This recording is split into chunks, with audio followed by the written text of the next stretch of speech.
I'm Jack Shonkoff. Did you know that the most important interaction you can have with your child is through play? Building your baby's brain sounds a little bit intimidating. So step back and take a deep breath. Parenting is much more of an art than it is a science. I'm Jack Shonkoff, and this is my mini parenting masterclass on building babies' brains through play.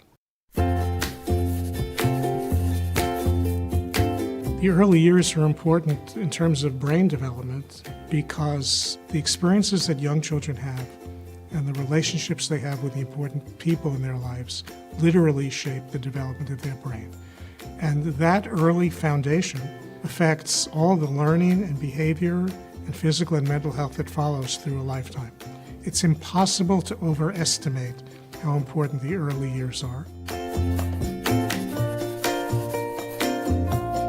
The most important thing that any parent can do to support the development, and particularly the brain development of a young child, is to get to know that young child, get to be able to read that child's cues, get to be able to engage in what we call serve and return interaction. Serve and return is just like play.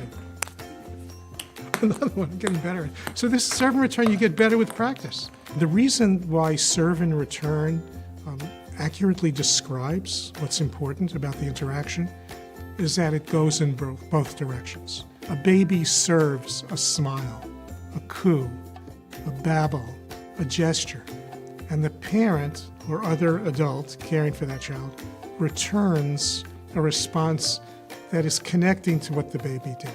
Baby makes a sound, you make the same sound back. The baby points to something, you look at that and you point to it yourself. That's the key. It goes both ways. The baby can start it, the parent can start it. The key is how you respond. Serve and return is not necessarily something that works the first time you try it, but the more you practice, it actually gets easier.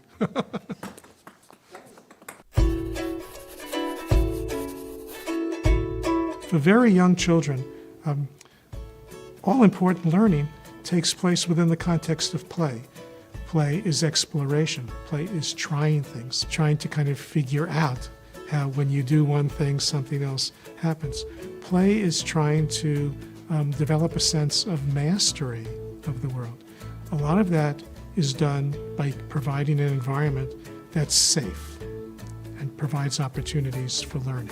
A lot of play, a lot of the interaction between parents and young children is in the serve and return category. I would start with making the idea of serve and return to be something that's easy and friendly and relaxing. Play can occur when you're feeding a child, when you're changing the child's clothing, when you're bathing a child. All of those are opportunities for playful interaction and learning between adults and children. To help parents understand that when you smile back, and then not just stop there, but then start playing, you're actually building brain circuits. In infancy with very young babies, it's all about interaction, kind of visual, sound. It's looking your baby in the eye, making that personal connection, being sensitive to your baby's feelings. Here are some things people may not think of as games, but they're games, they're play. Peekaboo, putting a cloth over your head. Where's baby? Oh, here he is. Patty cake. How big is baby? So big. The best kinds of games create a sense of emotional safety that allows growth. When you cover your face with a cloth and play peekaboo, a baby is learning. Why is the baby still laughing every single time you do this? It's because first it's the personal interaction. It's very rewarding. But second, the baby is mastering the concepts of things disappearing and coming back and knowing that they still exist. If a baby keeps wanting to do this, there's a reason for that. And the reason for that is that the baby's brain is saying, I am mastering this. I am learning a lot from this. I am enjoying the learning experience. ask yourself, what does my baby enjoy doing? And then ask yourself, why do you think the baby enjoys doing that? And the answer always is because it is helping to build the baby's brain.